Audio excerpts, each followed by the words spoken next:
friends in the United Kingdom who are dithering about how to vote.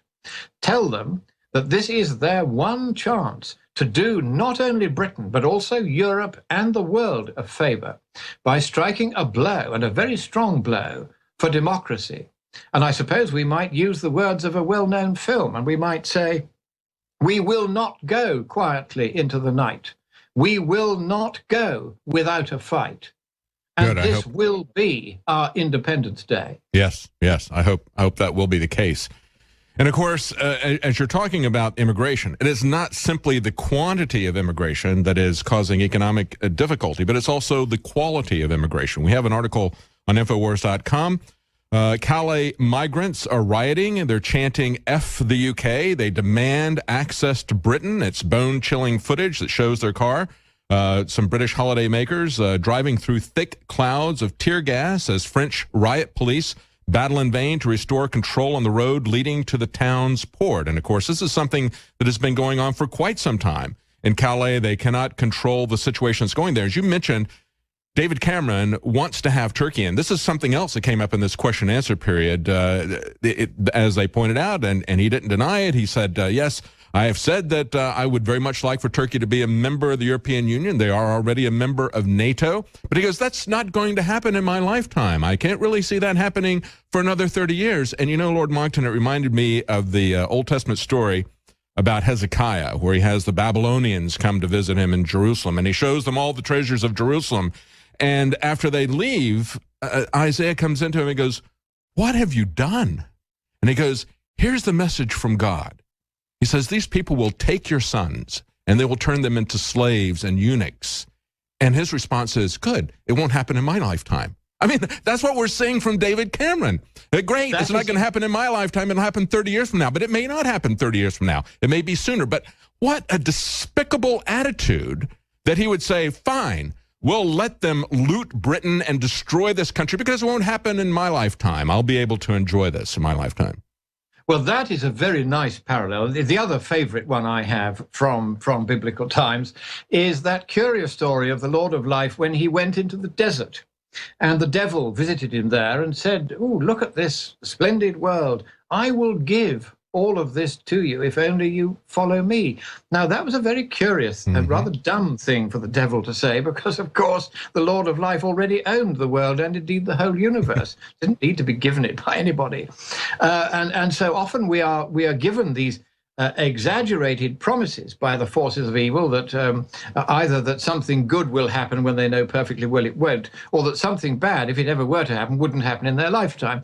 This is the line that the devil always uses to try to buy people's support. Yes. And talking of buying people's support, that's really what the entire Remain campaign, the people who want to stay in the EU, that's what they've been doing. They've been using two things. One is fear, saying we can't survive on our own in the tough old world if we come out of the EU. Well, it wasn't that long ago that we had an empire that covered a quarter of the globe and the sun never set on it. It's not as though we haven't had practice in making our own way in the world. We still have our special relationship with the United States, despite Mr. Obama having removed the bust of Churchill from the White House.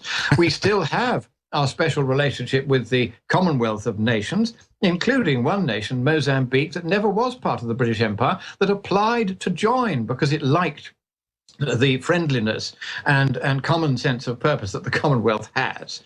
And so all of these links that we already have, and of course we also have many friendly links with Europe. One thing you should not ever think, David, is that those of us who are tired of the European Union are anti-European. We are pro-European. I studied the ancient civilizations of Greece and Rome. And I'm a huge admirer of the contribution that Europe has made to our civilization in music, in art, in architecture, in literature, in science, in so many different fields. Europe has been the cradle of today's civilization.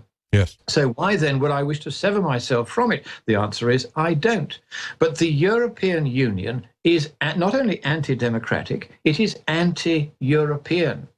It stands against the continent that gave the world not only the concept, but also the name of democracy. It stands against the civilization, the Christian civilization, that has been such a gentle force throughout the world, such a force for good on balance. Not that us Christians are perfect by any means, but at least we're trying to be.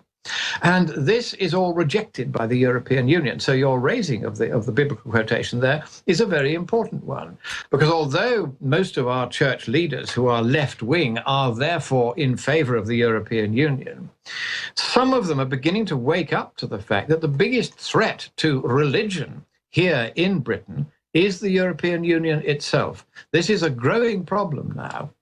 For instance, no Catholic ends up as a commissar, or very few of them do, because they're subjected to a grilling, a public grilling by the other commissars. And one of the questions they tend to get asked is, what is your view about homosexuality? And of course, if you're Catholic, you say, well, I'm terribly sorry, but the church is against it. I'm not against any individual homosexual, but what they do is something that we think is wrong. And it's wrong because it's medically dangerous. And if you say that, you can't become a commissar. So they're already getting into the moral sphere as well as the economic sphere and the political sphere and the democratic sphere, and taking over and allowing only one point of view, which is generally a very left-wing and very anti-religious point of view, to prevail.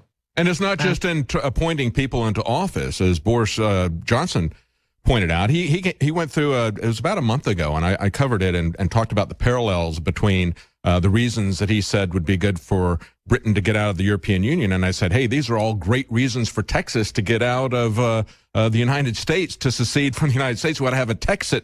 And actually, there was an article that came out a couple of days ago from The Guardian. I guess they saw that, or they were talking to some Texas independence people and called it Texit. But one of the things that he said was would be able to get out from under the jurisdiction of the European Court of Justice, which is increasingly arbitrating in questions over which we never thought it would have any power, like the rights of a child, getting into the family. And so they've got a court that is intruding itself into the details of individual life. It's not just excluding people because of their religious beliefs, but it's that kind of intolerance. And, you mentioned Winston Churchill a couple of times, his bust. We talked about the issue of whether or not David Cameron is acting like Neville Chamberlain. When Winston Churchill talked in the history of the English-speaking people about the American Brexit, our revolution, what he said was it was a liberating force for Britain. He said what it did was it enabled them to strengthen parliamentary democracy. And I think the people you're talking about, there's no animosity, there's no xenophobia about the people of Europe. You don't want to isolate yourself from them. But it is something that the European groups themselves want, self-government, just like you want it in Britain. And so it would be a liberating thing for all of the people of Europe. That is why the powers that be, the political globalist powers, why all of the industrialists and people like George Soros, all of the central bankers are working so hard to defeat this referendum tomorrow. Stay with us. We'll be right back with Lord Monckton, and we're going to have more Trump coverage coming up in the... Welcome back to the Alex Jones Show. I'm David Knight, and we're talking to Lord Monckton. We're talking about the upcoming election tomorrow, Brexit. Will Britain leave the European Union? Will they vote for freedom for self-government, or will they be subsumed into this expanding Borg? Now, just before we went to break, we mentioned Texit, and Lord Monckton, about a month ago, Boris Johnson, former mayor of London, came out and gave 8 reasons why Britain would be better off outside the European Union. And when he did that, I played each one of the points, and I said, what would happen if Texas left the United States, if we seceded successfully? And like the first point, he says, well, there's 350 million pounds per week that are going to the European Union net that we're losing. And I looked at our numbers, and I came up with $1.5 billion per week going to the federal government net from Texans. And so we would have that money to spend. So there are all these different parallels. We go step by step and say, hey, why can't we govern ourselves? Texas is 10 times larger than all 13 colonies were combined at the time they did their Brexit. So clearly we have a much more diversified economy. We have our own energy sources, just as Britain does. We could go it alone as well. But we don't have... in the Daily Caller a month ago. And I was recommending that Texas should indeed secede. I believe it has a right under its own constitution when it joined the Union to reserve the chance to secede if it ever wished to do so. And I believe it's the only state that has this special privilege. However, under the post-colonial disposition in international law, where the right of self-determination of peoples is paramount, if the people of Texas, which is quite large enough and economically prosperous enough to be viable as an independent state, chose to become independent, whether or not the United States Constitution or the Texas Constitution allows it, if the people of Texas want it, then they should have it. And I know the Republican leadership in Texas rather shabbily managed to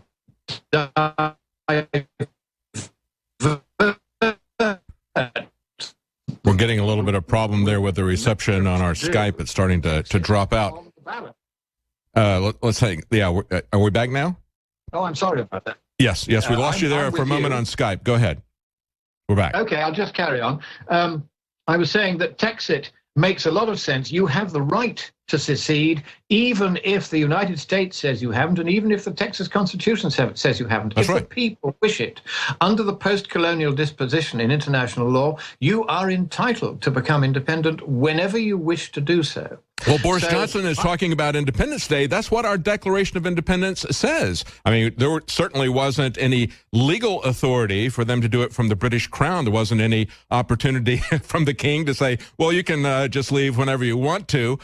They took that right. They declared that right because they said, as human beings, we have these natural rights that we possess to secure our liberties. That's the reason that we create governments. That's the fundamental basis for our government. So I'm in favor of anybody having self-government at any level.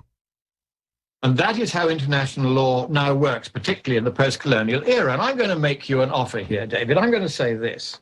On behalf of Her Majesty and the British government, if Texas would like to leave the United States and rejoin the Crown, then the only tax you will pay is ½ a crown a pound on tea. And the rest you won't have to pay. Now, you compare that with what your federal government charges, and you see that you'll be better off under the Crown than you would under the United States. Well, we would have that taxation with some representation. See, the problem we have now, Lord Monckton, is we have regulation without representation, just as you do in the EU, except ours is coming from the federal bureaucracy. They enact an even larger bureaucratic burden on us than the European Union does on Britain. Stay with us. Right after the top of the hour, we're going to be back with Lord Monckton for another 5 minutes. Thank you for sticking around for another 5 minutes. Then after that, Alex Jones is going to be joining us with more comments about Donald Trump's speech today. We'll be right back. Welcome back to the Alex Jones Show. I'm David Knight, and we're talking to Lord Monckton. We've been talking about the vote coming up tomorrow as to whether or not Britain will leave the European Union. But now I want to switch gears, and I want to talk to Lord Monckton about another vote that's coming up tomorrow, one that's in California. This is a vote as to whether or not California will leave its census. Well, I should say further leave their census, because they've done it in so many different ways. This is something, of course, we've talked about many times, and Lord Monckton, usually when he comes on, he's talking about climate change. Again, you can find him at scienceandpublicpolicy.org, scienceandpublicpolicy.org, and What's Up With That. That's WATTS, whatsupwiththat.com. You can find Lord Monckton's writings there. Now, we've seen Bill Nye come out and say that there needs to be RICO prosecution against people who deny man-made global warming. Tomorrow, we have a vote scheduled in California. The Senate is going to vote on a first-of-its-kind legislation scheduled for floor action tomorrow.